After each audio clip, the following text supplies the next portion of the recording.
Yeah. Yo, it's time to talk that sports talk with Cooper and Big Man.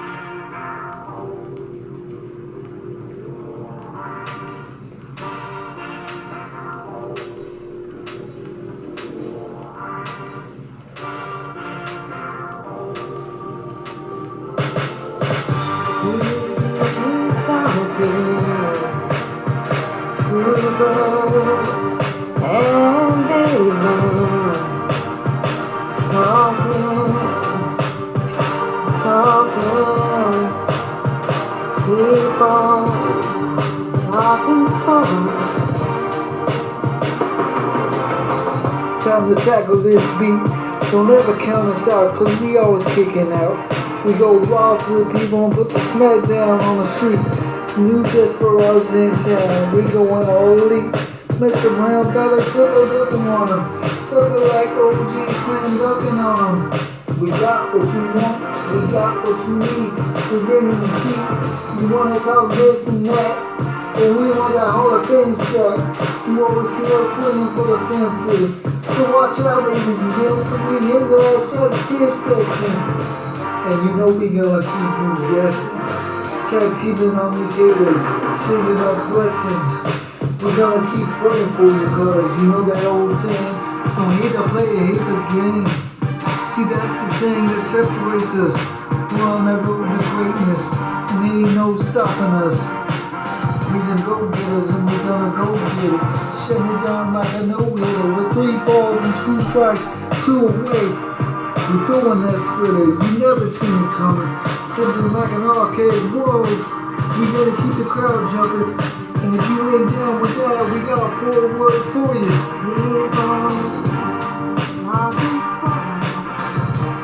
Cause it's sports talk with Cooper and Big Man.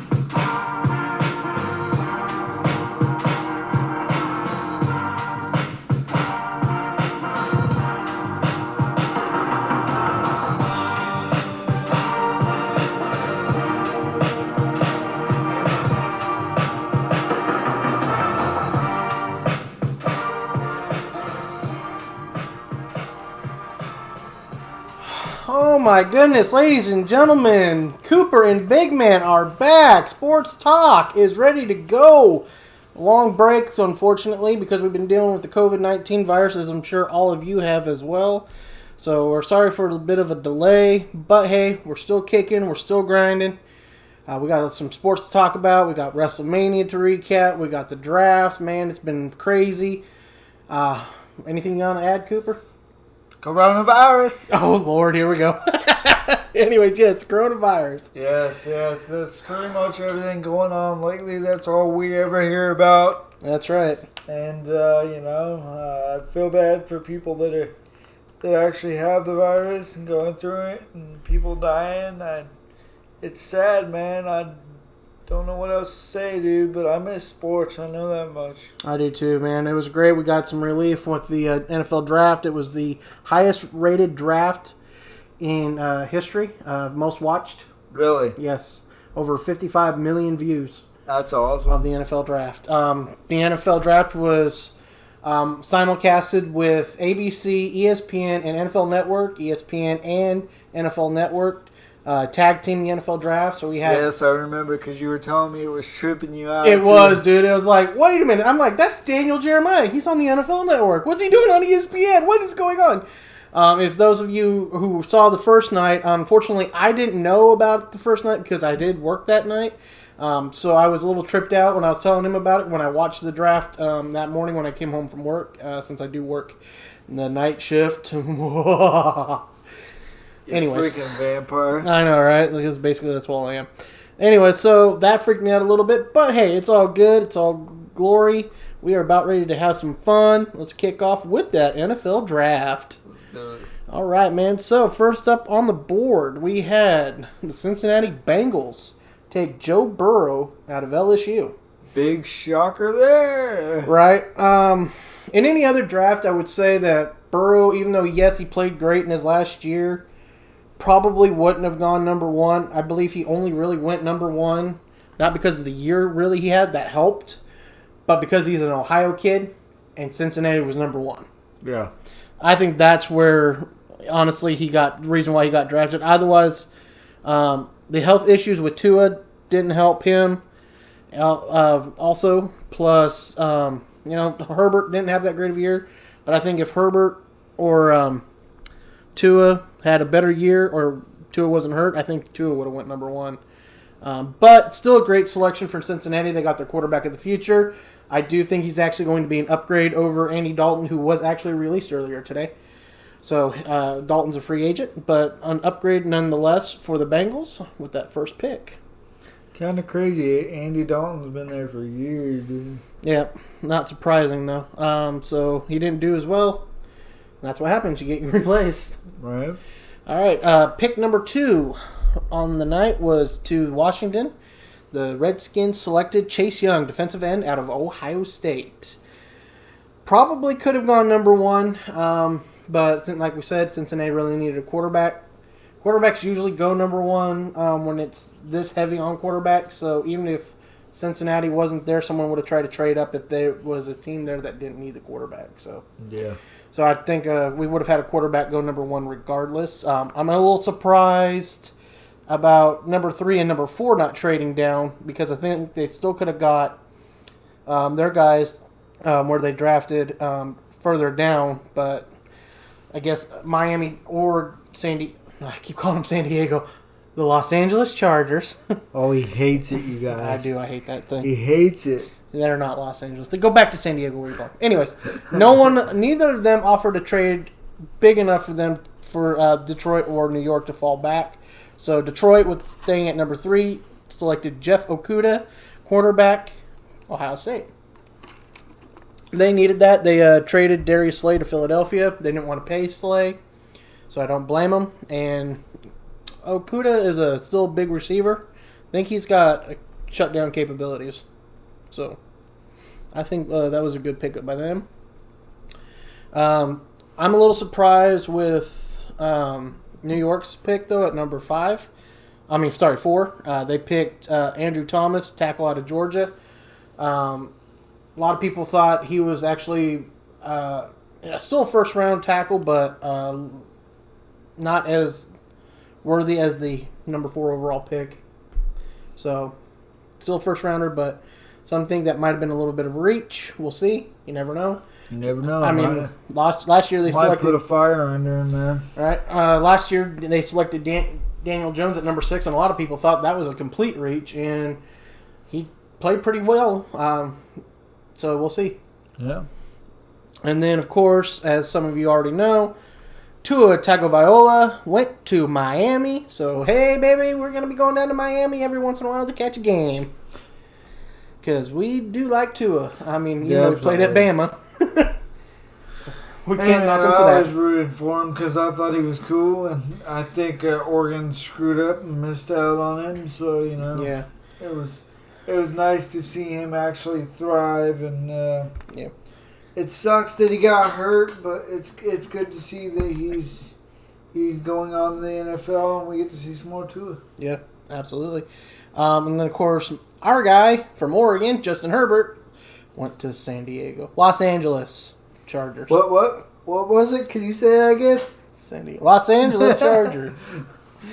Yes, he was drafted. I'll tell you, he hates it, guys. I do. I hate it. Really hates it. We're not going to get into that. Otherwise, we're going to be in for a long night. Anyways, so yes, Justin Herbert selected by the Chargers. I'm just going to call them the Chargers. Selected by the Chargers. Good pickup for him in the aspect, I believe, the fact because they have a good offense. They've done work on their offensive line. He's got some good receivers. He doesn't have to come in right away. They got Tyrod Taylor, who I think was very screwed over by Buffalo by letting him go, and also by Cleveland for their whole thing with Baker Mayfield. I think he deserved a better opportunity than he got in Buffalo and also with Cleveland. And I believe they went to Tyrod and said, hey, you're our guy this coming year, but just so you know, we're going to pick up a quarterback with our first pick. Yeah. Whoever's available to us, we're taking him. Yeah. And I think he was okay with that. So he's an absolute professional. People say he's great in the locker room, so he's probably going to be more than happy to help Herbert and learn the offense and everything else. So Yeah, and who knows, by maybe mid-season to the end of the season, we might see Herbert. I mean, unless they're out of contention, I wouldn't really see. I don't think we'll see Herbert this year. Honestly, if they're in contention for a playoff spot, the only way I can see it is if he might do. They might do what they did in Kansas City with Patrick Mahomes. Mahomes sat pretty much his whole first year with Alex Smith there, but Kansas City had their playoff spot solidified that rookie year.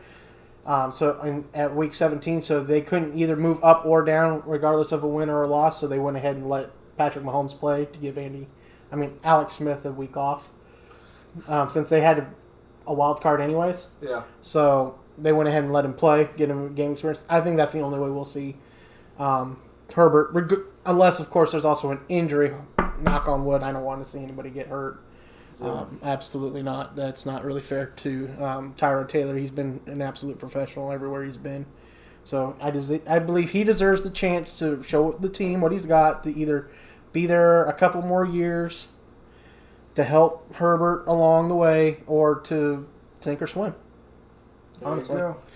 So we'll see what happens. And I think the same way with Tua with that hip injury. Honestly, unless something happens to Fitzpatrick, I wouldn't even play Tua at all this year. I'd rather have Tua 100%, know for a fact, year off, healthy, come back the following year ready to go, than try to possibly rush something and have him compensating for not worrying sure if he's 100% and then ends up hurting something else. I mean, that's the easiest way to go about it, the safest way to go about it. That's what I think. I know that... because they got Ryan Fitzpatrick. I think he would have been a lot higher in the draft. Oh, he would have been number one if it wasn't hurt. If it wasn't hurt. I don't see, even though with Burrow being from Ohio, I think Tua being hurt made the decision easier for Cincinnati. Yeah. Because they're like, hey, and plus with this coronavirus happening, they couldn't get their own team doctors to look at him because we're all social distancing. So since their own doctors couldn't really look at him, and they know Burrow wasn't hurt, it was easier to just go, you know what, we'll just take the guy from Ohio, the kid from Ohio. Everybody's happy. There you go. And I think that's what happened, and I think that's what will be what happens. All right, number 7, Derek Brown, defensive tackle from Auburn, goes to Carolina. Carolina, working on their defense. They went completely defense this whole draft. They had 7 picks this year, all 7 defense. Crazy, dude. Well, I mean, honestly... But back in the day, honestly, they were a power defense. Yeah, they were a great defense. And they lost Kuechly, who retired. And their offense is still pretty well set. I mean, they had a pretty good offense. It's just Cam was hurt. Yeah.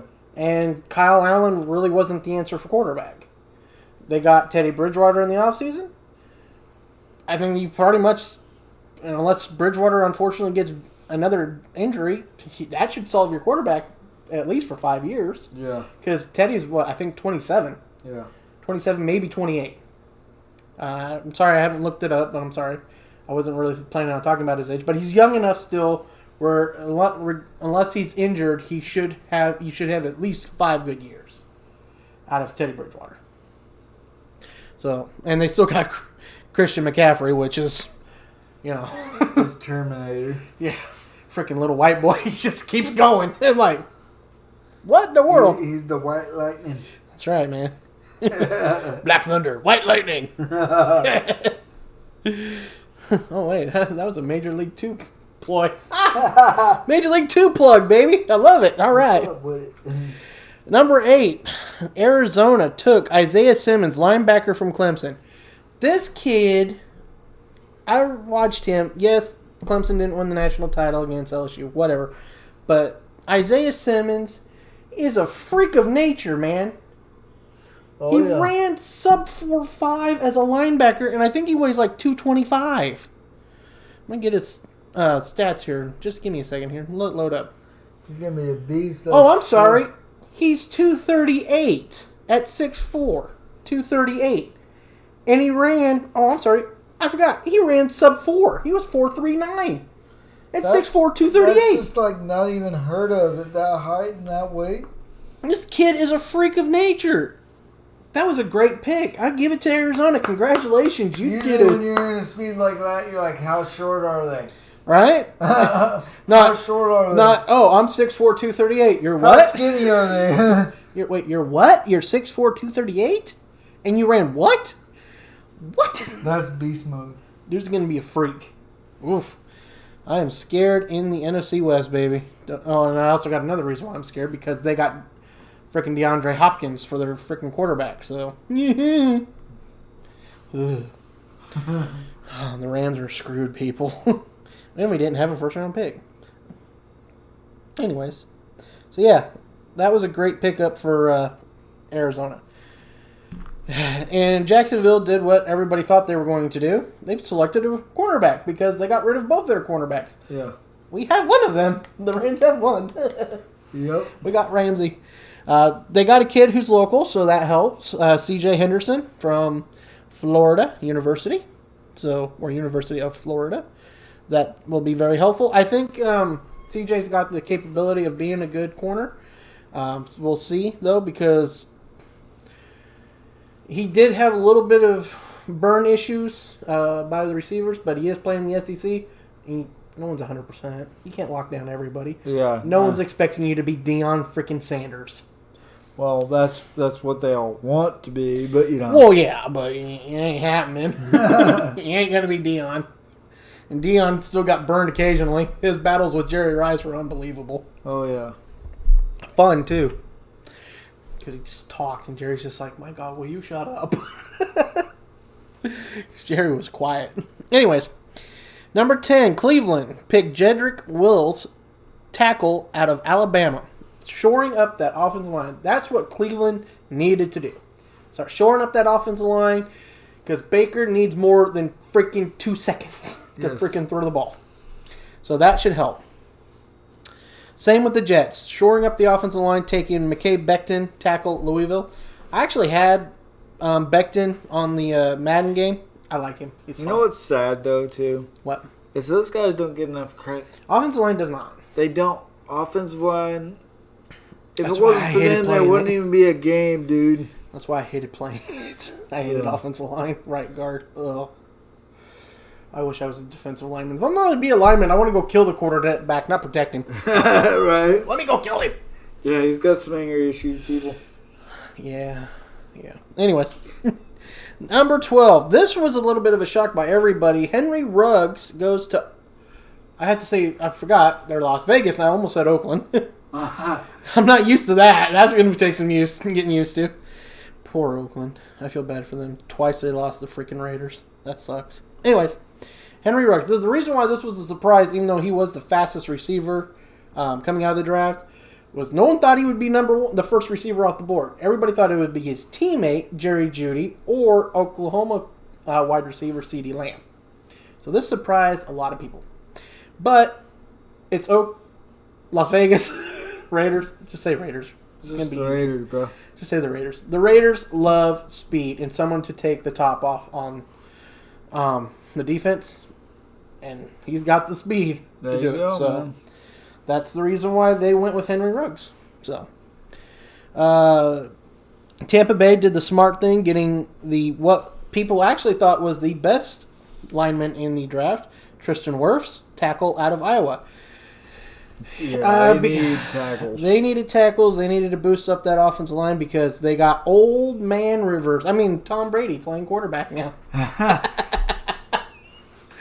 Yes, Tom Brady, if you haven't heard, is a Buccaneer. My goodness gracious. We'll talk about that and let a the little later. bandwagon begin, baby.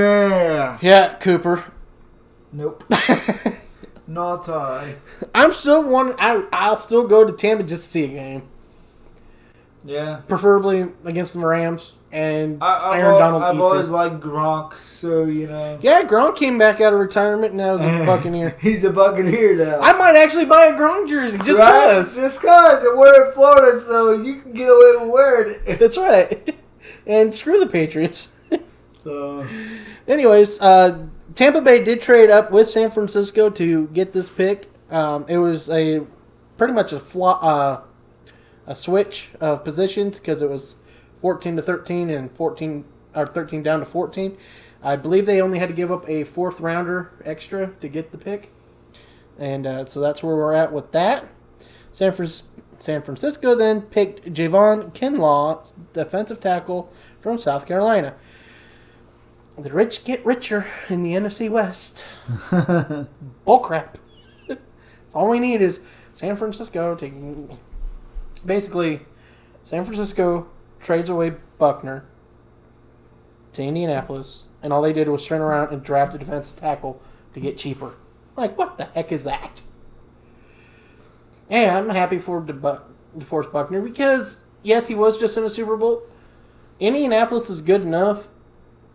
Hopefully with Rivers, we'll see. Rivers is kind of going downhill with turnovers and stuff lately. So, but they are good enough to contend for a title. So he might get back. Yeah. And if we'll talk about their backup quarterback that they picked up in this draft too, who could probably get them back. I just hate that that's the way the league is now. Well, yeah, I know. They're not worried about making a guy spend their whole career there. You know what I mean? Yeah, it's all about They want to business. do everything they can to make sure that they either save money or make money. Yep. So, unfortunately, that's the way it is now. Now, this, to me, honestly, steal the draft. Because Denver is about to find out whether Drew Lock is their quarterback for the future or not. Because he's got Cortland Sutton, who was really good last year. Mm-hmm. And then they turned around and drafted Jerry Jeudy, wide receiver, Alabama. Everybody considers the number one receiver in this draft. So now he's got a number one, a number two, and they also got a guy, I believe, in the second round who can be in the slot. So he has 3 really good, talented receivers. You're about to find out whether or not he can actually play, honestly. There you go. So, Drew Lock, this is your show now in Denver. If you're going to be the guy, you have really no excuse. He might get a pass this year if he can't really have an off-season workout with them because of the coronavirus, so maybe they'll give him a pass. But I wouldn't be surprised if Denver considers Trevor Lawrence if they're close enough to get him, or Justin Fields if they're close enough to get him next year's draft. Mm-hmm. I wouldn't be surprised. So, yeah. Atlanta. If you haven't seen Atlanta's jerseys, I loved how Carolina, their own rival, made fun of them, calling them their jerseys looking like they're the Mean Machine. Oh, no. So, that was pretty fun.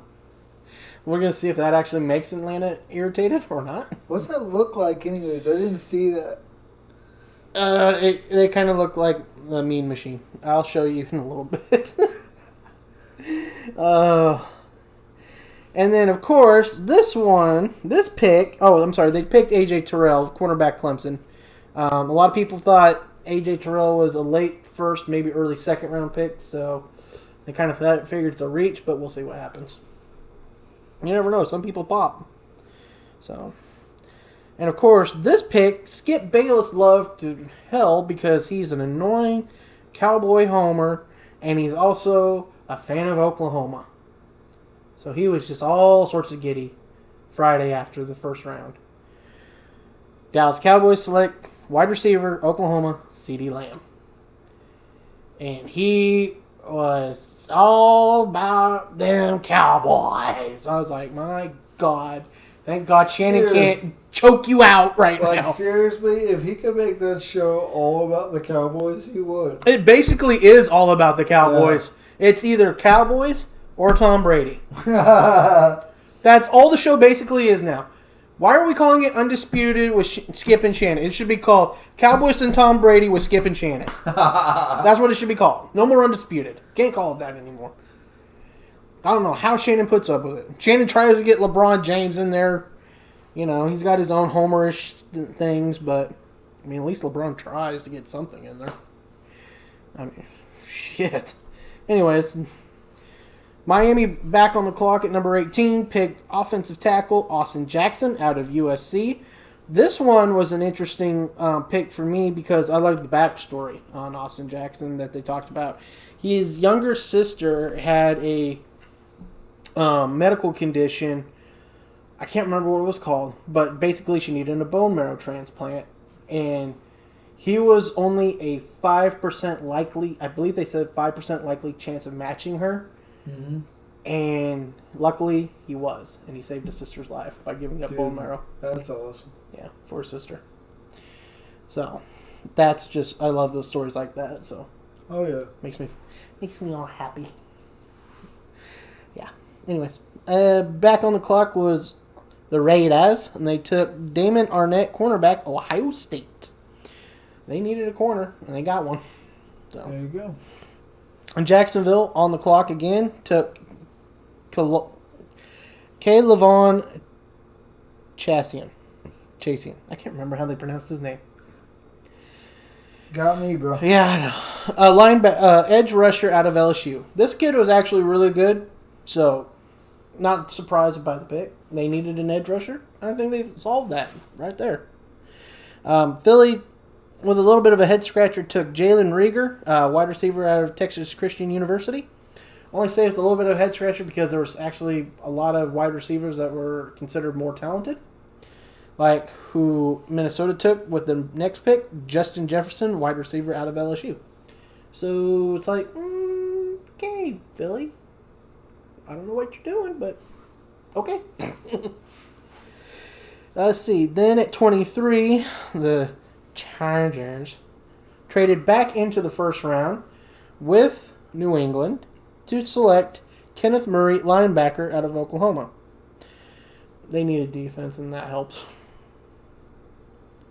I'm so gonna hate rooting for Justin Herbert and freaking the Chargers. It's gonna be like rooting for Marcus Mariota with freaking Tennessee all over again. You do good, team suck. How about that? Alright.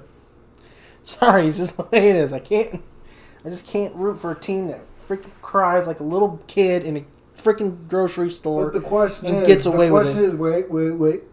Are you gonna buy that jersey? Yes. Oh. Only because it's Herbert, and I like their new jerseys they came out with. What? I do. They came out with new jerseys, and I like them. Wow. I like the powder blue. Don't get me wrong. I love powder blue. It's a look good. Well, say powder blue. That's right. I'm going to get a Junior Seau powder blue jersey, too. There you go. There you go. Might get a Rodney Harrison one, too, because he's the reason why my Rams won the Super Bowl. Oh! Bam. Sorry, Trent Green. Trent Green's like, what the frick did I do? Well, he tore your ACL because of Rodney Harrison, and Kurt Warner stepped in and took the team to the Super Bowl. That old chestnut. Anyways, pick number 24 by the New Orleans Saints took Cesar Ruiz, center out of Michigan. I think that was a good pick. They needed to shore up their interior because Breeze is one of those quarterbacks who'd rather step up into the pocket than try to scramble out of the pocket, and you got to be able to protect up the middle, which obviously was true because when you can't block Aaron Donald and you throw the football and your thumb hits Aaron Donald in the helmet, guess what happens? You tear a ligament in your thumb, you can't play for 5 weeks. Yeah, that was crazy, dude. Like, our predictions this year were just totally off the wall. Yeah. Well, my team blew themselves out with bull crap. Yeah. Who loses to Tampa Bay and Jameis Winston? I mean, seriously. Yeah. And who misses a game-winning field goal? And it wasn't even that far. Bull crap. There's 2 games we could have had. 11-5 instead of 9-7. Bullshit. I was wrong about your team, though. Of course, I wasn't expecting Big Ben's elbow to go out on him either. Right. Anyways. And then by the time at the end of the year, we were down to our 3rd-string quarterback, and I'm like, what the hell? And actually, Doug Hodges was doing pretty good. I was like, how the hell is this even possible? You got saved by a duck, and it wasn't even from Oregon. Right? It's like, what the hell is going on? What is this? Like, seriously, everything from football season to 2020 is Jumanji, dude. I know, right? LSU won the national championship. We're like, what? Huh? You mean it wasn't Clemson or Alabama? And the Chiefs won the Super Bowl? Chiefs won the Super Bowl? What is this? World War III? What? Kobe Bryant died? What? And now we're in a pandemic. Is 2020 over yet? I mean, honestly. Anyways, let's keep this ball rolling. Let us know when you're done, Oh, hey. Whoa, hey now. I know what you're going with that. Stop it. Shame. Anyways. San Francisco traded up to get wide receiver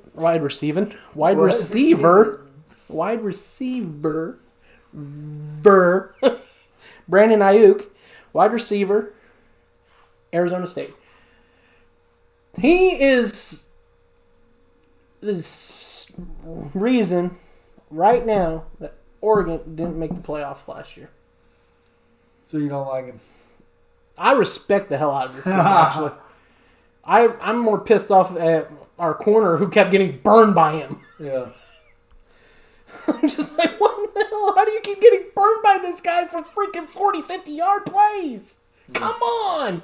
He can only run a go route. That's the only route he can do to you. Everything else, he was shutting Brandon Ayuk down. Brandon Ayuk did a little stutter and ran into a freaking go route. Oh, my God. He's the reason why we didn't make the playoff. You vibrated. I did not. You did too. I heard you. It was the phone. That's your phone. It vibrated. Anyways, here's a lot of people's shocker of the night. Their shocker of the night. Green Bay Packers traded up, took quarterback Jordan Love, Utah State. That's interesting. It's like Brett Favre all over again.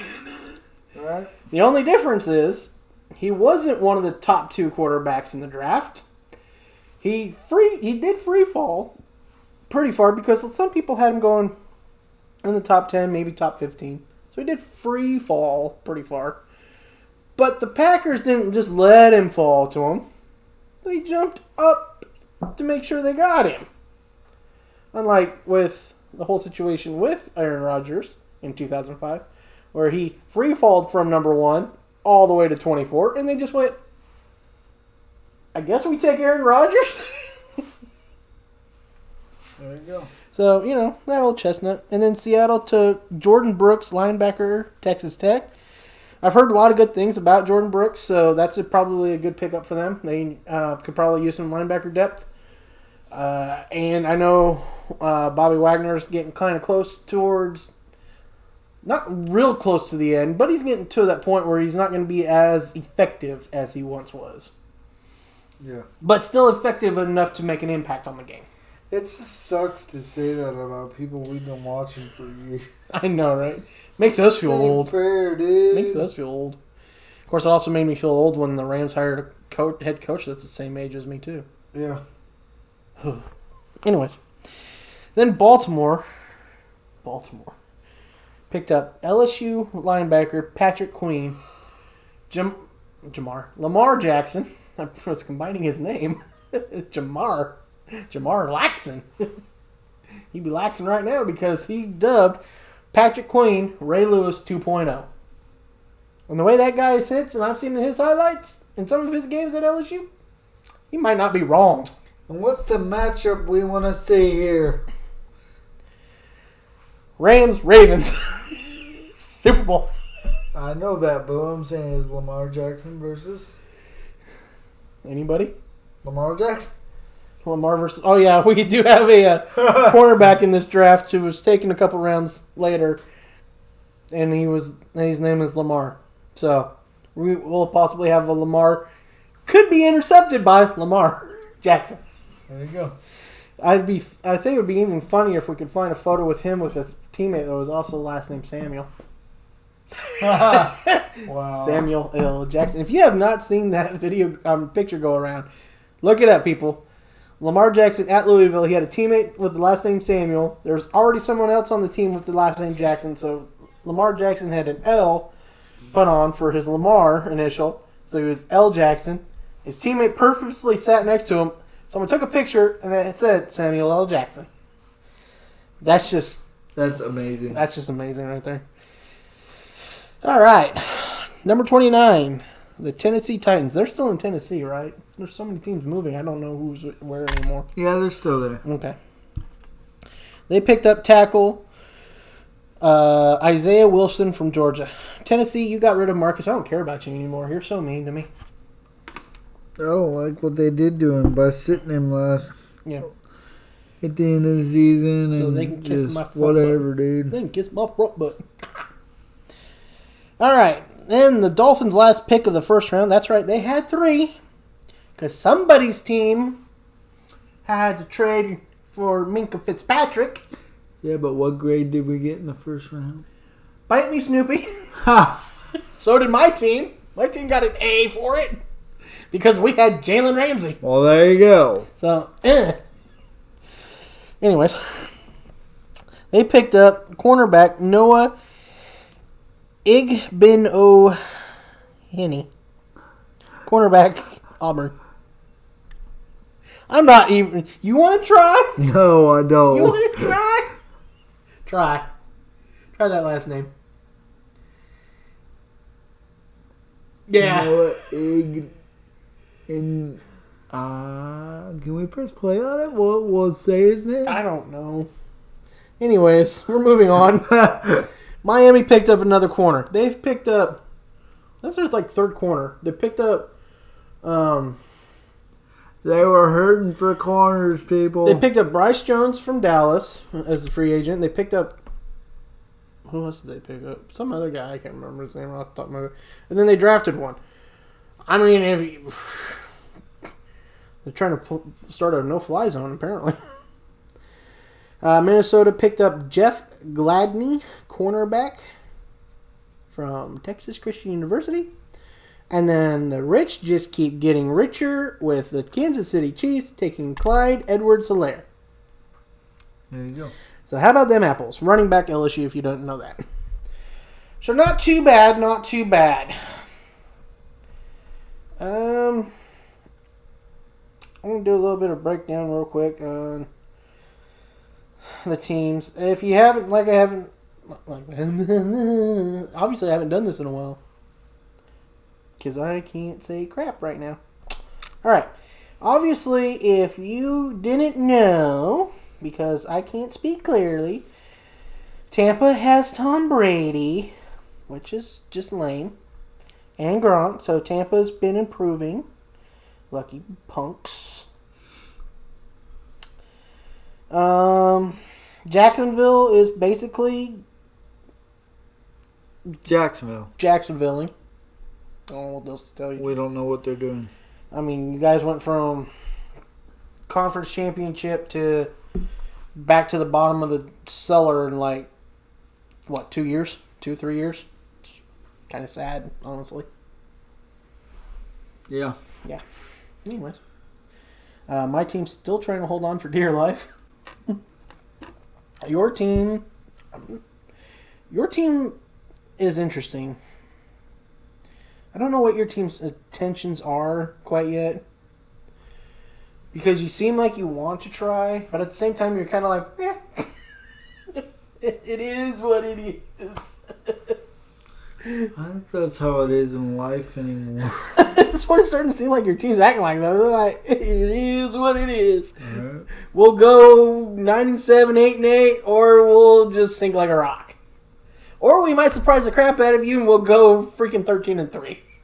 Because, that's just what we do. Yeah. We're Pittsburgh. That's what we do.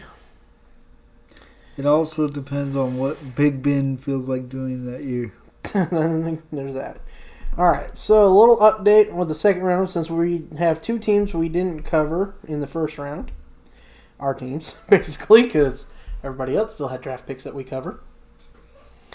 The Rams, with their first second-round pick, took running back Cam Akers out of Florida State. So we got rid of Gurley, and we picked up a running back. Weird. Well, less cap room, or more cap room, and maybe a shot that this kid ain't going to get hurt. We'll see. So we'll see. Still not the running back I rather would have had, but unfortunately that running back went way before my team picked in that second round. You talking about the LSU? No, it was Jonathan Taylor out of Wisconsin. Gotcha. That's the running back I really wanted. I was like, Wisconsin running back. They're pretty good. Yeah. And then they didn't get him. I'm like, oh, freaking Indianapolis. And then the second pick, they picked someone I actually got on freaking Madden. It was hilarious. For the Rams, Van Jefferson, wide receiver of Florida. I thought that was funny. That's cool, dude. I actually have him on Madden. That's weird. Are they watching me? They're watching me, aren't they? Well, no, because they would have taken the middle linebacker from Oregon when they had him freaking how many times? Sorry, I'm a little angry about that. Congratulations, Minnesota, for taking Troy Dye. I hope he does really well for you guys. I really do. Still pisses me off. And then your team picked Chase Claypool, wide receiver, Notre Dame. He's a tall receiver, so that's good. Could potentially be your number one. Some are saying, though, he's kind of a little bit on the slower side for receiver. He might transition to a tight end. That's kind of what it sounds like. So, which is not necessarily a bad thing either, because you guys are kind of, you no longer have Jesse James. I don't even know who your tight end actually is right now. Isn't that Vance McDonald? I think you guys, I think Vance left too. Did it? I think so. I'm going to have to look at your roster. Oh, wait, I think you guys got Eric Ebron. I don't know. It's been a while. To be honest, I haven't kept up with much of it. Yeah. Let's see here. And then the rest of the teams that drafted that we cover. Let's see. Miami took another tackle, Robert Hunt from Louisiana Lafayette. Well, boosting that offensive line. Honestly, anything to help Tua be protected is a good thing, honestly. Yes. So, that's very helpful. Tampa Bay... Oh, sorry, I skipped over Jacksonville. My bad. Sorry, Jacksonville. You took Laviska Shenault Jr., wide receiver from Colorado. Tampa Bay then took Antoine Winfield Jr. I remember his father. That's how freaking old I feel now. I remember watching his father play, Antoine Winfield Sr. Right. I'm like, wait, you have a junior now playing in the NFL? Oh, sweet Jesus. I'm old. Here's the receiver I was talking about. KJ Hamler for Penn State, who went to Denver. So like I said, another guy who's fast, can play in the slot. Drew Lock, no more excuses. Yeah. Let's see. Dolphins select defensive tackle Raekwon Davis, defensive tackle from Alabama. Good pick. That's a good pick right there. Let's see here. There's a pick I wish the Rams would have got, but they didn't do, so I don't want to talk about it. It just pissed me off. Aren't you supposed to be unbiased? I'd also like my team not to freaking be stupid. And there's that. Let's see. All right. With the 6th pick in the 3rd round, the Miami Dolphins selected a safety, Brandon Jones from Texas. That could be a good pick. Possible starter. Possible. We'll see. Let's see. Jacksonville went back to the defensive tackle drawing board and picked up Devon Hamilton from Ohio State. Tampa Bay selected running back Keyshawn Vaughn, running back from Vanderbilt. So another offensive weapon for Butthead, who wears 12 in Tampa. Mm-hmm. Oh, by the way, if you haven't noticed, Tampa has gone back to their previous jerseys that they used to wear before they went to these god-awful ones that they had recently. And all I can say is thank the Lord they went back. And the pewter ones are kind of interesting looking. Not bad. It's a little weird, but what? It's a little weird you're saying that. What, it is? The pewter? Oh, yeah. It's just kind of like wearing a almost all silver jersey, but it's a little weird, but it's not too bad. I mean, I'm not going to get a jersey in it, but I'd rather get a creamsicle jersey from them, but that's just me. Yeah, I like the creamsicle. Let's see. Rams picked up Terrell Lewis, edge rusher from Alabama. This worried me because they said he was injured a lot last year, has high potential, but a lot of people think Anthony Jennings, edge rusher from Alabama, is actually a better edge rusher. So that has me worried that we might have taken the wrong edge rusher from Alabama. But you never know. It might put a fire under his butt. Yeah. Especially since he won the third round, and a lot of people said he could have been higher than that. So people stop sending me stuff while I'm on my phone right now. Jesus. Anyways, did you have a third round pick? Did I pass yours? I'm trying to remember. Did you have a third round pick? I could have swore you had a third round pick. Yeah, there he is. All right. Sorry. Couldn't find him there for a second. You guys took edge rusher Alex Highsmith from Charlotte. A lot of people actually thought this was a good pickup for you guys because he has a good motor. So. Oh, yeah? Yeah, so someone to play opposite TJ Watt could be a good thing. Heck yeah, dude.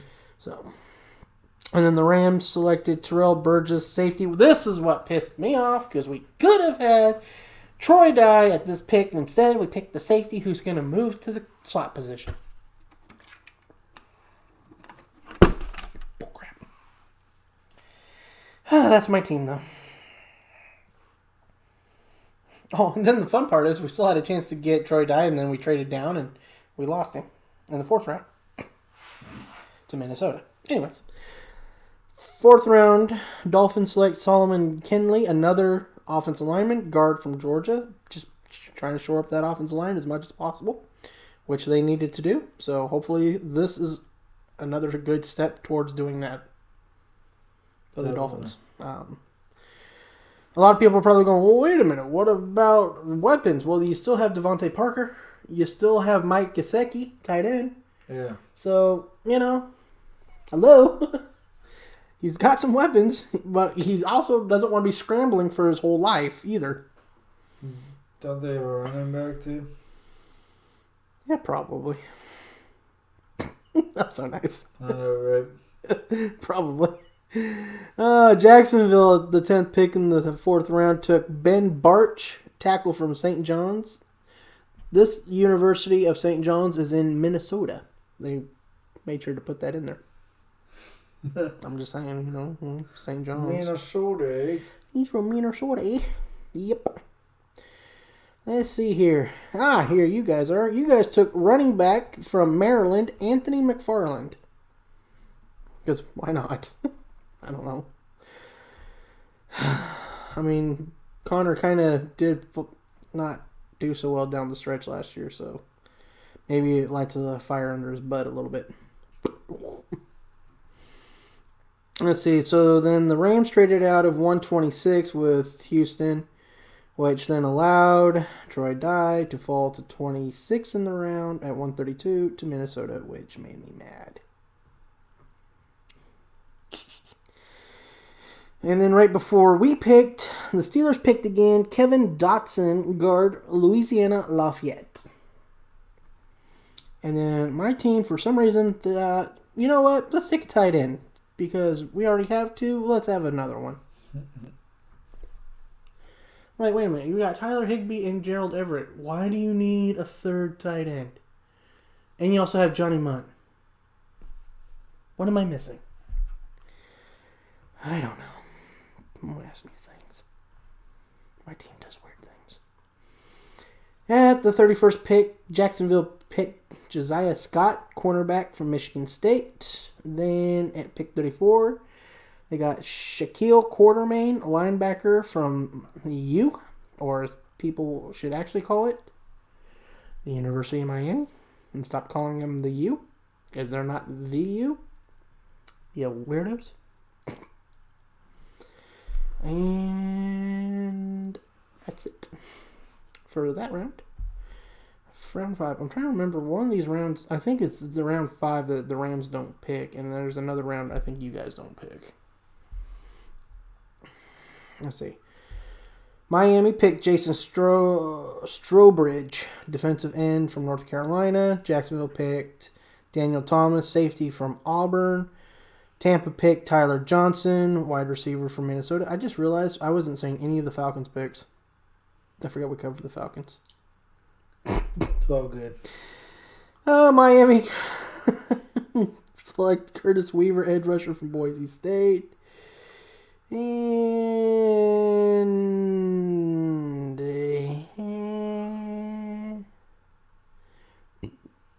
I was right. This round, neither one of our teams picked in this round. Round 6. Almost done. Let's see here. Where do we pick up again? Miami picked Blake Ferguson, long snapper, LSU. Jacksonville picked up quarterback Jake Luton from Jake Luton, not Lake. Quarterback, Oregon State. Let's see here. Tampa picked Khalil Davis, defensive tackle from Nebraska. You guys picked Antonio. I keep saying that, and it's like it should be Antonio. It's not. It's Antoine, even though there's no W in it. Antoine Brooks Jr., safety, Maryland. And then for some reason we needed another safety, and so we took Jordan Fuller, safety from Ohio State.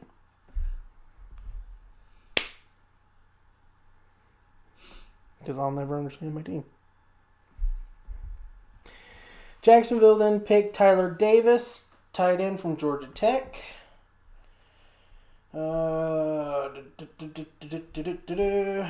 Nothing else of importance in that one. Well, some Oregon players did go in the 6th round.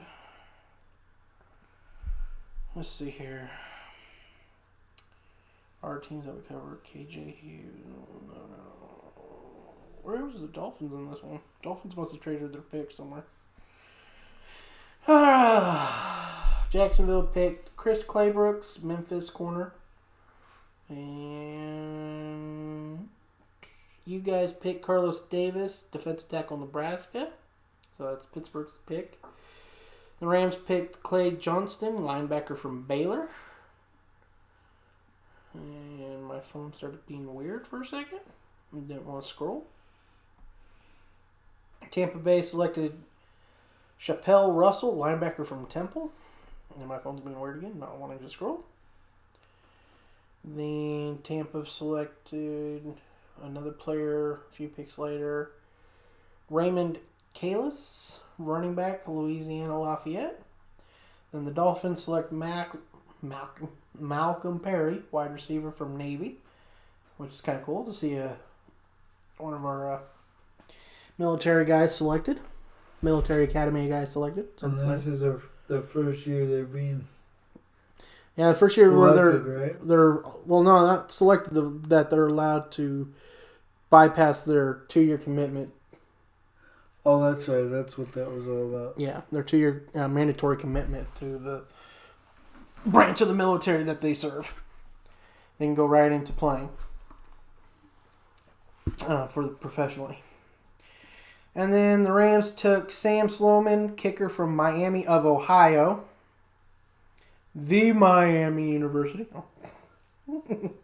Or the University of Miami of Ohio. And then we came back and got Tremon Antrim, guard from Clemson. And then you guys didn't do anything else in round 7. And that's it. So that's it. That's the draft. That's the draft. That is the draft, people. Oh my gosh. Alright, so what you want to talk about next? You want to talk about that WrestleMania? Yes, let's talk WrestleMania. How about I cry first? Go ahead. You can just go ahead and cry. Because we were supposed to go. Yeah, and then this whole meal happened. Oh my goodness, I was so disappointed. So sad. And to tell everybody the truth, I have been so disappointed that I watched WrestleMania, yes. Yes, we did. But, We were still sad. after that, I haven't watched it. No, we really haven't. Just so you know, because really it's not the same right now. And you can say what you want. Oh, there's still wrestling. There's still this. There's still that. Well, guess what? What about the independent scene? All right. They're not doing anything right now. Exactly. It's not fair to them. Another thing I'm a little frustrated with, which is like,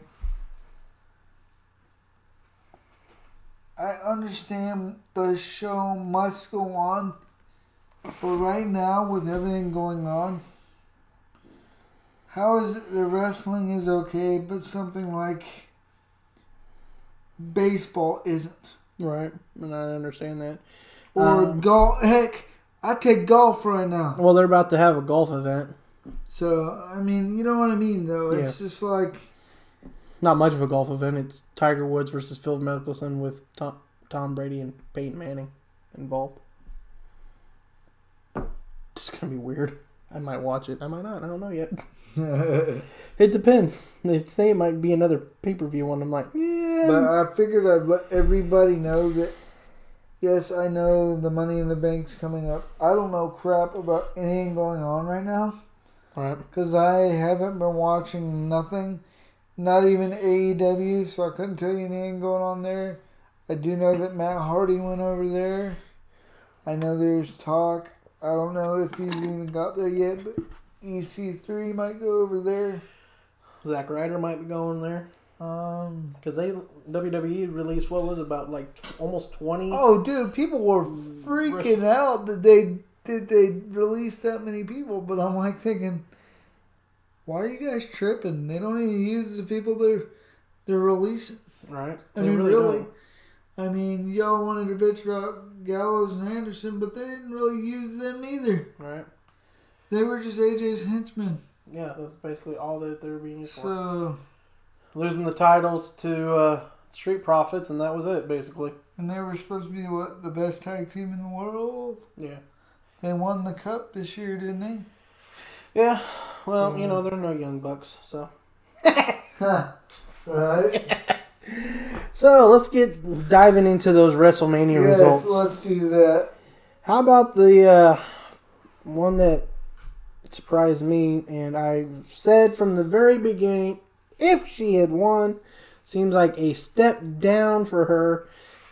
Even though I found out later the reason why she might have won the title, but that's besides the point. It still seems more of a step down for Charlotte to beat Rhea Ripley for the NXT Women's Championship. Yeah. But why don't we get on to as why she won the title? The reason why is because Rhea Ripley has a work visa here from Australia to be here.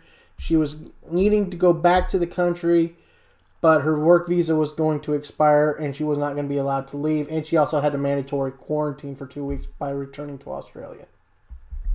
So it is what it is. Yeah, so she wouldn't even be able to renew her work visa anyways. So Rhea Ripley is probably off of NXT right now as it is, until this pandemic is over and she can renew her work visa. And she'll probably, because of this pandemic, will probably actually try to work on her citizenship here in the United States. Yeah. So that way she won't have to worry about it. Another interesting match that we got to witness that followed was Aleister Black versus Bobby Lashley, in which Aleister Black defeated Bobby Lashley. This is very interesting. It was interesting. Aleister Black, is a good wrestler, deserves a push, but I'm still wondering what the heck is going on with Bobby Lashley, man. I know, he just kind of got lost in the shuffle there. I know, and it's just like, what the heck? And to go from being, Impact or TNA Impact's top guy to come into WWE, and I'm like thinking, yes, finally Brock Lesnar versus Bobby Lashley, and gone. Yeah. Nothing more than a rivalry with Rusev, who is now for some reason released from the WWE.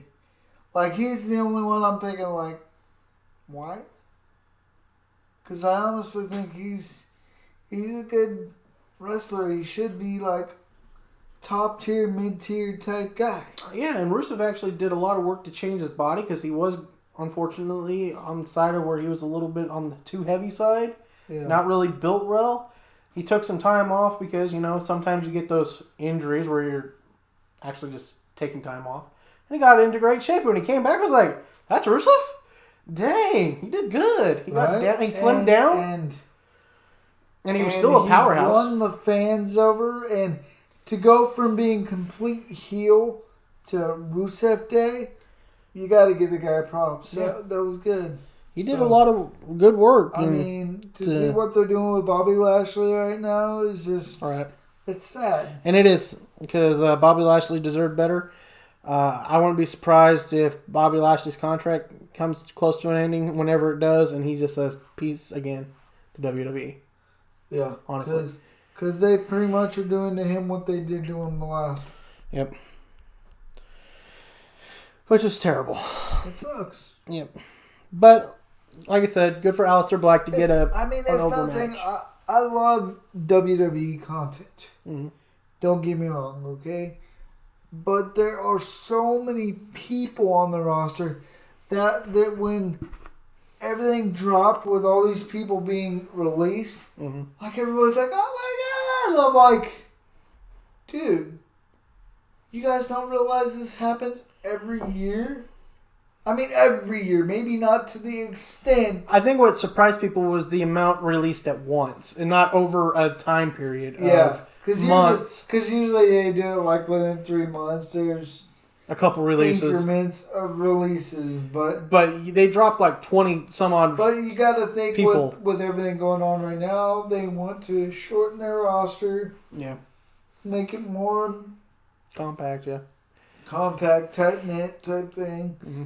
And why waste them guys' time that you're not using? Exactly. Because you're just keeping them on there for absolutely nothing. And one of the ones that I hate that really never continued to get a shot, even though he was way over with the fans, is Zack Ryder. Zack Ryder. Is he a top champion? No, but the crowd loves the crap out of him and would love a United States title run, an Intercontinental title run. Hell, they enjoyed his tag title run. Hell, when he won the Intercontinental title at WrestleMania. Then made him lose it the next night. Yeah, on Monday night. Just like, what is that, dude? Yeah. The crowd, he was almost as over as Kofi was when he won the WWE title. And the way they did Kofi was wrong. Yeah. I mean, at least Kofi's still in there. He's still in there. He's still champion with... he's tag champion. He's not champion anymore. Yeah, he's not an individual champion, but he's still in the scene with freaking being a tag champ and stuff. But he's not a tag team champion anymore. Morrison and The Miz are champions. So. I saw a thing that he won a triple threat. Big E won a triple threat match and won it for him. Really? Yeah. They did another one where they had Jimmy Uso instead of Jay. Mm-hmm. The Miz and Big E were in a triple threat, and Big E won it. Oh, okay. So, of course, then again, that was a couple weeks ago. They could have changed it again. I don't know. Yeah, and I am more up to beat on everything going on with wrestling. I'm always reading articles, always doing things, but as of right now, dude, I am just like, what the hell is going on? All right. You know? I guess I would be more concerned if somebody I knew came down with it, and I don't get me wrong, I am concerned because and everyone knows that I have not left this house. I pretty much self-quarantined. I don't go anywhere. And if I go somewhere, I sit in the car. I don't get out. I haven't been to Walmart in like a month. Yep. I haven't, So, for me, I'm getting stir crazy in here. I'm getting nuts. Yeah. And it sucks is my only relief is being that I'm an essential employee. That's it. That's all my relief is, basically. It's not really much of a relief. No, because you're going to work. You're going to work. And because I'm actually stuck in a institutional correction facility hospital. So, I'm like, I'm just a virus waiting to be happening to me, aren't I? Well, Anyways. do what you got to do, bro. And Absolutely. I salute you, man. Thank you. So, and I salute, like Tara, my fiance. She's an essential worker. Yep. She's a sales associate, and she sells cell phones, and Right. And right now, Walmart has been giving them more of a role in electronics where they're selling more and helping out more. So, Yep. I mean, my heart goes out to you guys because I'm like, dude, man, this sucks for you guys because y'all got to be around it. Yeah. It's not right. Exactly. And that's the one of my favorite matches, though. Otis versus Dolph Ziggler. Otis got the girl. Good, dude. Otis got the girl. Mandy Rose. Oh, it was so great. Oh, man. Oh, I loved it. I was like, yes, Otis, yes. I needed this happen. Otis is awesome, dude. Oh, it was great. I thought Otis was awesome since they first broke into the WWE. I thought they were just a tag team that, we're like, oh, finally some big dudes with some personality. Yes. Right. And, didn't you tell me that Tucker's from Oregon? Yeah, Clackamas County, Oregon. So that's which is awesome. even better. So it's fantastic. Yeah, if you haven't noticed, he does have a tattoo of the outline of the state of Oregon on his arm, so that's why I'm like, oh my gosh, he's from Oregon, or he loves Oregon. I looked it up. He's from Oregon. That works. right on.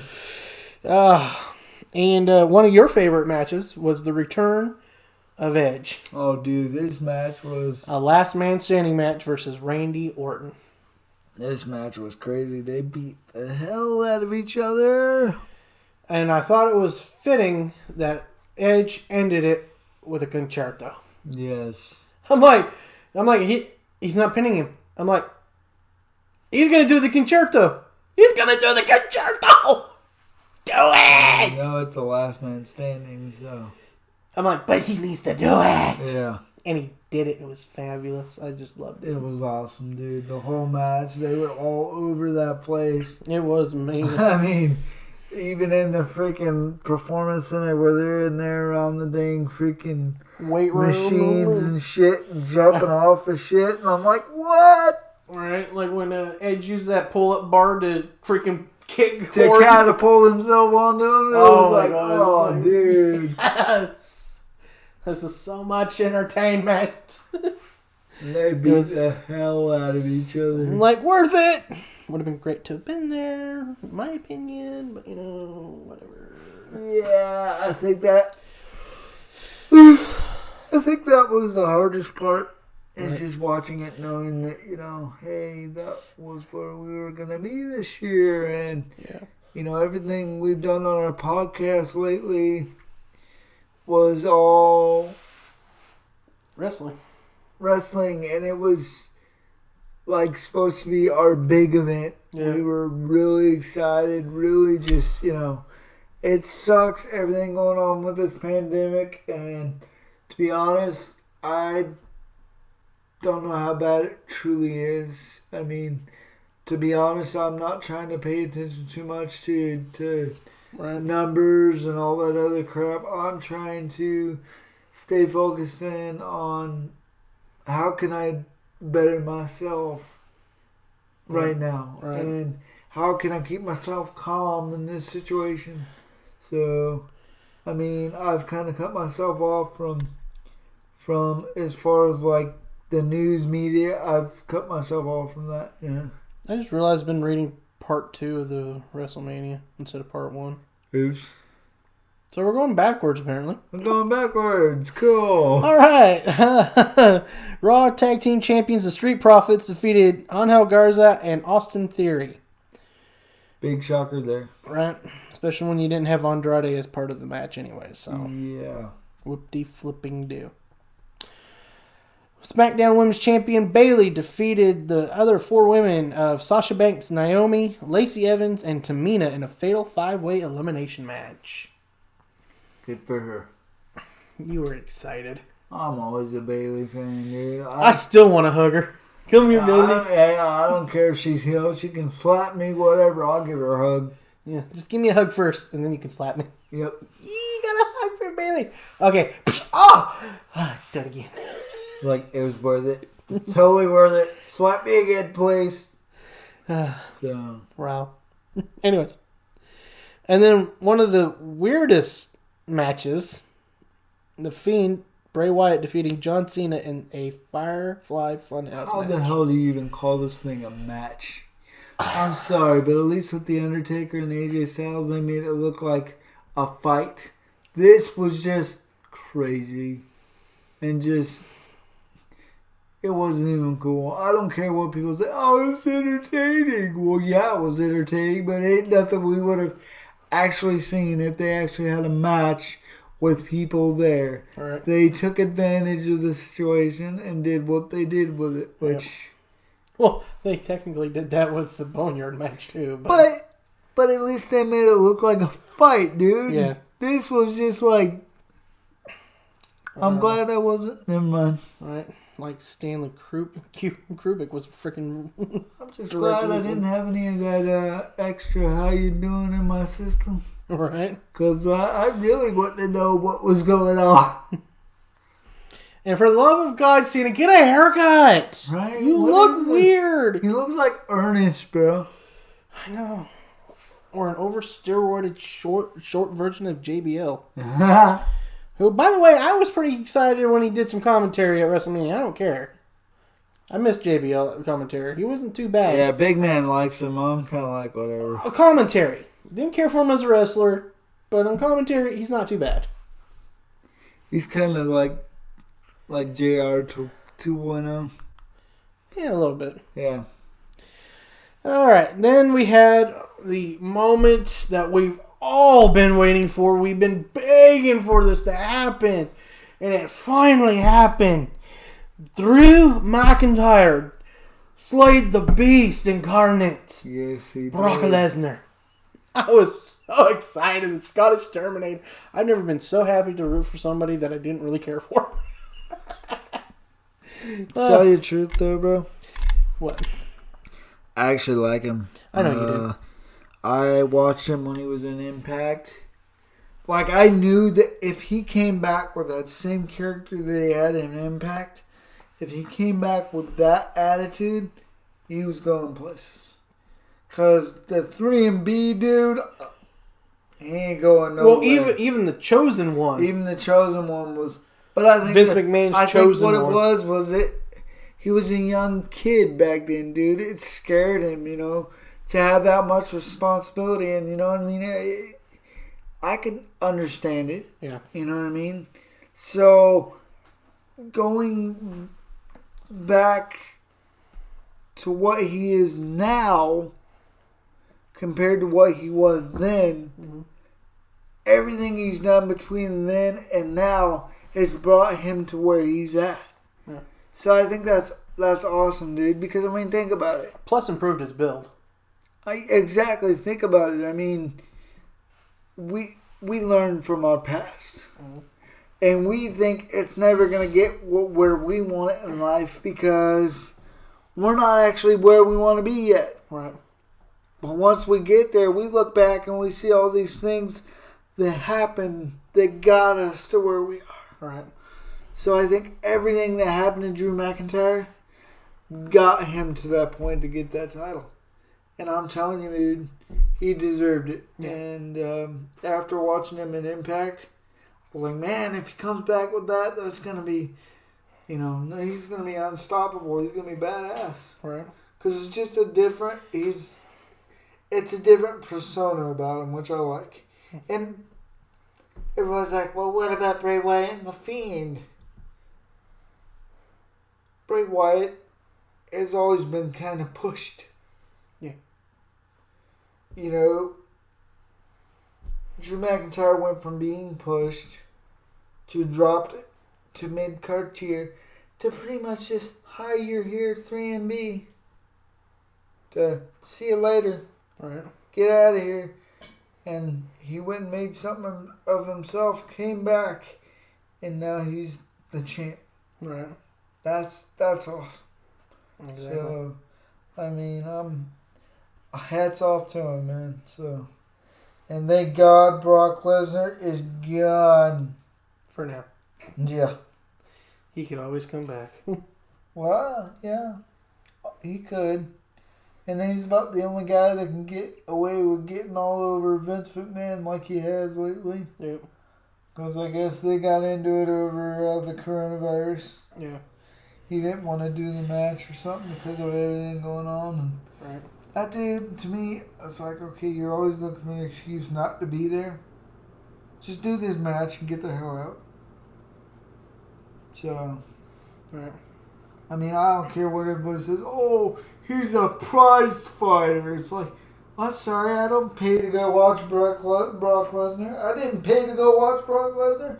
You didn't pay to go watch Brock Lesnar. We paid to watch Brock Lesnar get beat. Yeah. And we would have got to see that. So. Yeah, would have been nice. Right?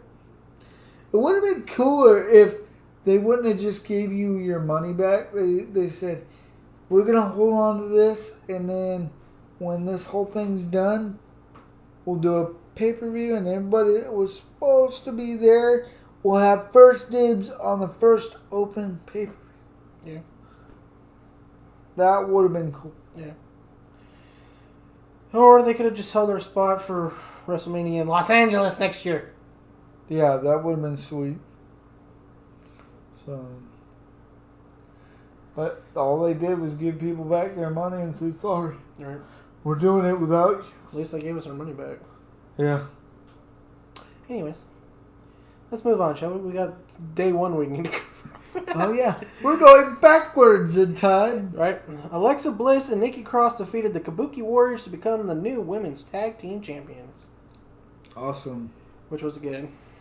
Nothing wrong with the Kabuki Warriors. I just like Alexa Bliss and Nikki Cross as a tag team. It's an odd fit, but it works. Yeah. Really odd fit. Definitely. Yeah. And then one of the matches I had absolutely 100% no interest in whatsoever, Elias versus King Corbin, with Elias defeating King Corbin. No, it was... How do you go from 1 year retiring Kurt Angle to the next year losing to Elias? That just tells you you're... Ladies and gentlemen, wee! pipe bomb. It just says your career arc just all of a sudden just went whoa, right down. Yep. It is what it is. My surprise match of the night was Raw Women's Champion Becky Lynch defeating Shayna Baszler.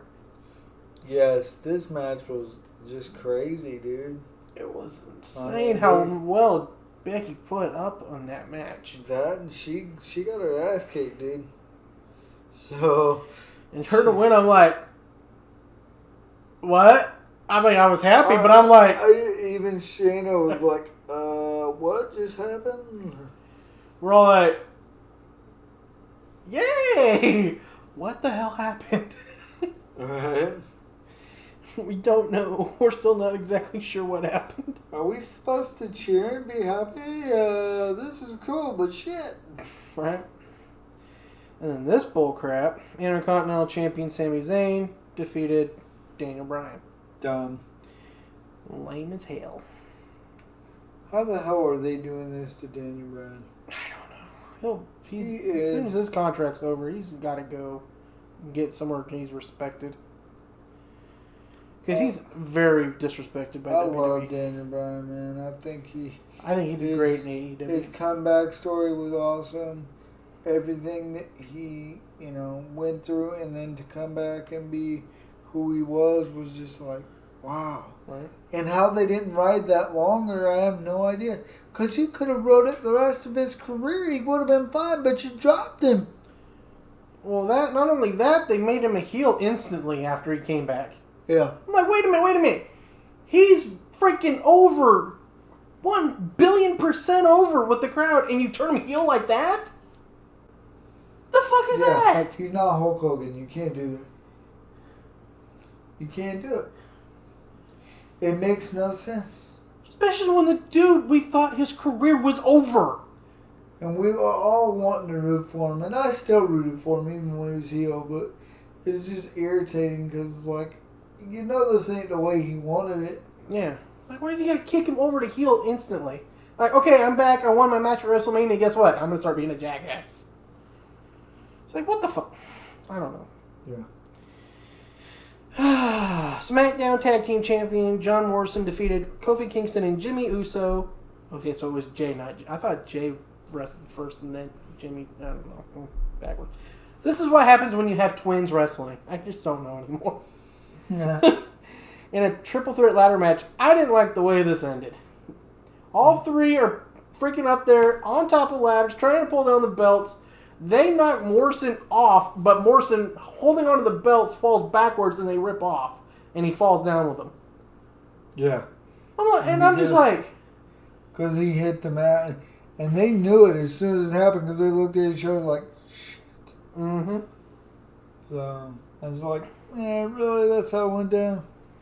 Well, it reminds me of that one time, I can't remember the pay-per-view, but when Sheamus won his first title against John Cena. And he accidentally knocked Cena accidentally tripped and fell into the table. Yeah, when he accidentally knocked him off the top turnbuckle. I thought Cena tripped on the turnbuckle and fell back. No, I think he accidentally kind of knocked him out because they were doing the punching back and forth, and then Cena had lost his grip and fell into the table. Yeah. And they look at Sheamus, and Sheamus is like, I won! He's like, yeah! The champion! I'm like, I don't think Sheamus was supposed to win. I don't think that was supposed to happen, bro. No. Even the ref was like, okay, call the bell. Cena fell through the table. I can't overturn this. Because it's a tables match. First one through the table loses. Yeah, I hope we hear that story one day. God, whenever Cena's done in wrestling, he'll probably talk about it, I'm sure. In one of the entertaining matches, Kevin Owens defeating Seth Rollins in a no disqualification match. I enjoyed this because Rollins got up from the top of the WrestleMania sign that was low enough for him to do it from there and jumped down onto Rollins. And I asked you, does that mean pigs actually fly? Are you talking about Owens when Owens fell off the... He didn't fall off of it. He dove off of it. He dove off the top of the sign. Yeah. Yeah. So I'm like, so that means pigs fly? It's a flying pig. If anyone doesn't know, that don't know, I used to call him Pumbaa when him and Jericho were together. It was Timon and Pumbaa. Yes. So he was the warthog. Flying pig. An interesting match that we had. Strowman replacing Roman Reigns and defeated Goldberg to become new Universal Champion. And I was like, finally! Strowman reaches the top of the mountain. Right. But how much you want to make a bet when this is all done, they're going to turn him heel. I'm sure. And then it'll be, you just don't like me, and I was the replacement. And, yeah. And then it'll be him versus Roman as soon as things go back normal. Because for anyone that doesn't know, Roman Reigns bowed out of the match. Because of worries over the coronavirus and him having leukemia. Leukemia, yes. Well, he's beat leukemia, but he's not sure his immune system is compromised, yeah. And he wants to make sure that he stays safe, which absolutely I respect that. Me too. Because that's pretty much why I've been keeping my distance with people as much as I want to be around people and be around my family and and I mean I went a whole month without seeing my kids. All right. That about killed me. Yeah. So I've decided to start going to get them. Well, every other weekend or whatever. That I'm off. Yeah, because I can't do this anymore. Right. It drove me crazy. And then finally we get to the match that we enjoyed the most. Undertaker, AJ Styles, in a Boneyard match. Yes, this match was amazing. It was built like a movie, and it was done with class, baby. All of it from the beginning to the end was just like, wow. My only thing is I didn't like this, what is now called the Unholy Trinity that was just forced upon us out of nowhere. Oh, whatever. Of Undertaker's character. It's the Undertaker. He can do what he wants. Whatever. You can kiss my front butt. American badass. He's whoever he wants to be. He's the Dark Lord. He's whatever he wants to be. He's the Undertaker. You gonna tell him no? Yeah. I dare you to look that man in the face. Tell him no. Need a step ladder. Hey, listen here. I am a cop, and you respect my authority. After that, he gives you the big boot. Probably. Maybe a choke slam. I guarantee you his ass can't pick me up for a last ride, though. I wouldn't test it. He might try just because you said that. Probably. So. It's like, I might be older, but I still got you, man. So he buried AJ Styles in the Boneyard. AJ's still alive, though, unfortunately. Yeah, I like AJ Styles, Pete. He's the one that, you just don't like him. I don't Soccer know what mom. his deal is. Soccer mom. He's a hater. He hates on everything. Soccer mom. He's a hater. Soccer mom. Hater. He's a soccer mom. You didn't watch him in TNA. I don't care. I didn't watch anybody in TNA. Well, there you go. So there you go. Missed out on some good matches. I missed out on nothing. You missed out on everything. I missed out on all of old WWE and WCW. That's all I missed out. Kurt Angle had some good matches in TNA, dude. All I'm saying is all I Him and missed out Sting. on is Him and old Sting. Him and Jeff WWE Hardy. / WCW guys and New Japan Wrestling guys. That's all it was. You're not cultured. I am. You need to watch different promotions, bro. I watch AEW sometimes. Okay, before that, you never watched any other promotions. I always told you, New Japan Wrestling, bro. Check it out. It's good shit. And you'd always be like, yeah, I might give it a shot. And I just keep watching She never WWE. did it.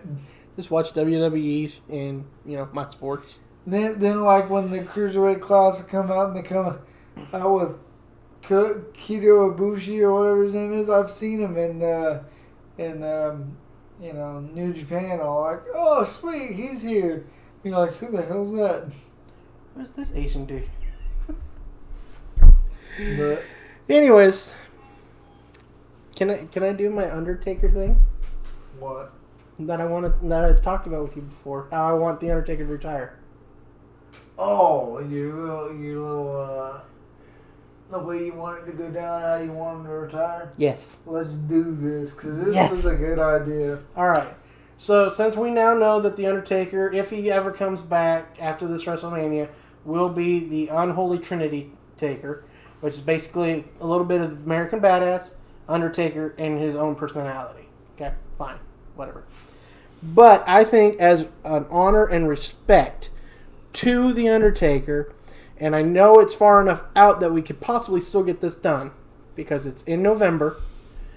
Survivor Series, his 30th anniversary, I'm pretty sure, is this year. He goes out as the winner of the Universal Championship, the one title he has not held in WWE as a major champion. Just let him win it.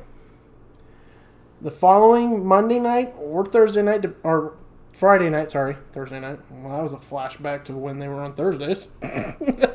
Way back. Anyways, the following night, whichever the Universal title is on, because I know they could still switch the titles by then, too. Because they do that every so often. It'd be weird, but, let him win it. And the following show that it's part of, he goes out, comes out on his motorcycle with Michelle McCool, riding with him, goes down, parks it at the end of the entrance ramp, goes into the ring, lays the Universal title down, does his kneel down, and has the, his whole spiel that he does. I was more wanting it to do the Undertaker style way he would do it, but where he would hold the title and do the tongue thing and then have the lightning and then go purple and the smoke, which is even cooler. But, that's just me. But no, you can't do it that way. Anyways, so then he gets back up, walks out over back to the bike, gets on the bike, slowly rides it around the ring side, so that way he can give all of his fans 5, give them love as he makes all of his way around. I'm sure Michael Cole will want to give him 5 too, because Michael Cole's cool like that now. I hated old Michael Cole when he was crazy with Lawler. That was just stupid. That way he gets all the love he deserves, rides her back around, goes up the ramp, stops right before he goes to the back, does his look back over his shoulder that he always does, and then looks back, does his right hand up in the air. Michelle does her left hand up in the air, and then they ride to the back, and that's breaking news. Right after that, WWE announces Undertaker's retired. Hey, man, they do that. He deserves that. We know where they got the idea from. He deserves that, though. That would be cool. That should be the way he goes out. I know he's the man of WrestleMania and stuff, but he's not going out undefeated at WrestleMania, and his first ever match was Survivor Series. Yeah. And Survivor Series this year is in Dallas. So it's at home, basically, for him. It's in his home state anyways. I know he's technically, I think he's from in the Houston area. And probably the next night will probably be, the next show that he'd be on would probably end up being in Houston, for all I know. So there you go. And I think that would be the perfect way for him to go out. Wins the title, and that's it. Drops it, and then guess what? You can have a tournament, a Universal Champion tournament, that will culminate in the Royal Rumble in January. The winner of that will win that, and then the winner of the Rumble. So then the loser, if he wanted to, go enter the Rumble, try to win, and be challenging again for the Universal, whatever. But I think that's the best way to honor him. Let him get that last title he has not held that's on the upper echelon of their tiers of titles, and just let him go out that way. And not only that, but it gives the title more prestige. Yeah. And that title needs more prestige. Yeah, because I know you don't really care for that title. I don't. I really don't. I think it was just made for the sole purpose of they needed 2 titles. Yeah. And I think they realized their mistake for not keeping the World Heavyweight Championship.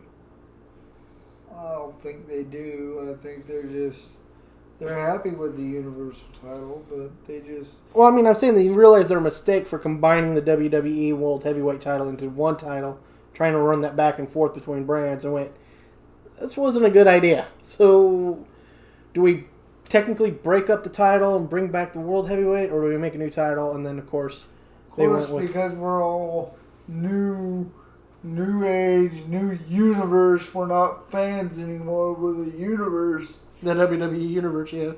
So we come up with the Universal title. I still thought it was funny when we did creative titles and I called mine the WWE Universal Championship. And you would thought it was stupid as hell. And then I look at it. Universal Champion! I win! And it's stupid as hell. And I win. But I'm glad Strowman's got it. I do too. And talk about this. If Strowman is still champion at that point, you think he wouldn't care dropping the title to the Taker if he's retiring? Right. Are you kidding me? What an honor. Right. I would do it right now. You wouldn't even have to pay me. I'd lose to Strowman somehow. I'd have to cheat to beat Strowman, but I'd be happy to like, oh, look, I'm Universal Champion. Taker, here you go. Go ahead, beat me. Okay.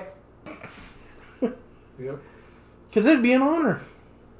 I guarantee you, I don't think you could find anybody in that locker room right now at all that would not be willing to be the person who lost that championship to Taker and Taker retired. Yeah. Good luck finding someone who would be like, nah, I don't want to do that.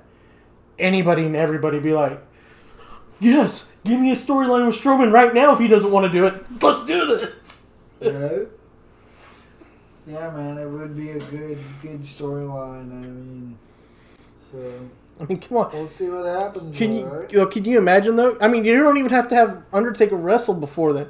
You can just have him haunting Strowman for what is the next? It's in November, so the next 6 months. You can just have him haunting Strowman, Yeah. and then Strowman, Heck, look what they're doing with the Fiend. Do it with the Undertaker. right? He just haunts him, just follows him around. Like, what the heck is going on? Weird things happen, and then he like sees the Undertaker in the mirror, and he turns around, and Taker's gone, and you're like, what the hell is going on? And then finally he's like, you know what, Taker? I've had enough. Like the week before Survivor Series, I've had enough of this. You want this title? Come get it at Survivor Series. And then boom. I mean, and like I said, Taker doesn't have to wrestle for 6 months because he's just screwing with him for 6 months.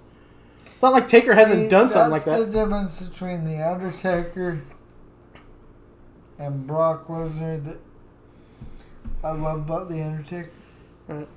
Undertaker will show up at any beck and call. He will do whatever it takes. Yep. Brock Lesnar? Nope. Big whiny baby, more money, gimme, gimme, gimme. I want. I'm better than everybody else. Well, guess what? I really don't think so. Yeah. I really don't care if I even meet him one day. It's not going to be like, oh, I love you, dude. And I'll be like, all right. Thanks for holding hostage your title for freaking 2, 3, 4 years. Yeah. Because you don't show up unless you want to. Well, I think that was part of Vince's plan, too, because he's a prize fighter. Like, you're not getting any prestige for that championship by only having it defended 4 times out of the year. At your major pay-per-views. And then whoever he faces, he just slaughters them. Right. So it's kind of like, whatever, dude. So it was ridiculous, so... But you're right, too, though. The Universal Championship, you know, and like I said, it gives it another prestigious name that held the title, even if it isn't never defended by The Undertaker. But the fact that The Undertaker won it, I mean, like I said, I think he deserves it. It brings prestige to the title. And needs prestige. Mm-hmm. And like I said, nothing against the people before that have held the title, but to have a legend like that, hold the title. besides Goldberg. Yeah, but Goldberg is Goldberg. He was always more of a WCW guy than he ever was a WWE guy. Yeah. I commend him for what he did. I'm glad he came back. I'm glad he got the title. It's cool. Yeah. But, in fact, everybody was mad that The Fiend lost to him. I wasn't mad. I wasn't mad either. Also, I was like, it's Goldberg, though. So, What are you going to do? it's what it is, man. Sometimes you just got to let the legend be the legend. Yeah, and a lot of it is the generation. Yeah. Well, it just sucks. He's an old man. Like, dude, how would you want to go out? If you were a wrestler, how would you want to go out? Would you want to go out on your terms? Or a shitty ass match like he had with the Undertaker? I mean, sure, he came back and faced, Dolph Ziggler? Right, and destroyed him. Yeah. 4 times? So... It was like 4 times. Because Dolph wouldn't shut up. And he wasn't going to go out with that being his last match either. Because I was, really excited about The Undertaker and Goldberg. I was like, oh! I know, right? And then, I mean, it's not either the man's fault. The man got a concussion. And nobody wants to look at that like, oh, stupid. Dude got hurt. You had to do what you had to do. Just like when Sting got hurt at Night of Champions. Yep. You have to do what you have to do. You have to look out for the safety of that person. Because in all reality, they are people. Yep. So, yeah. No, that's... But anyways, folks, we want to give you a shout out. Tell you we're sorry we've stayed away so long, but everything going on with Big Man's work schedule, with everything going on with this coronavirus, we kind of took a step back because there's not much going on with sports, and what's going on with wrestling right now is just cool. The show's going on, but you know what? The show's going on without us. So it really sucks for the rest of us that, had a chance to go to WrestleMania but didn't get to be there, or, Right. you just get to watch it and you notice that there's nobody there, and that's like, And what's hardest too is you can feel the energy in the crowd when it's there. yeah. And to not have a crowd, it's just like you can't really buy the momentum change. I commend the wrestlers for doing what they do, Yeah. continuing to go on with the show. I understand that. And try to provide entertainment. And try and give people a break from our everyday media. It doesn't matter what it is. You can turn, the radio on, turn the TV on, whatever it is. It's coronavirus. All right. But, they try and give us a break from that, which I commend them with that. But just the real fan in me, it hurts to watch it. All right. So I apologize if I haven't watched it. I apologize if we haven't been on Cooper Big Man in a long time.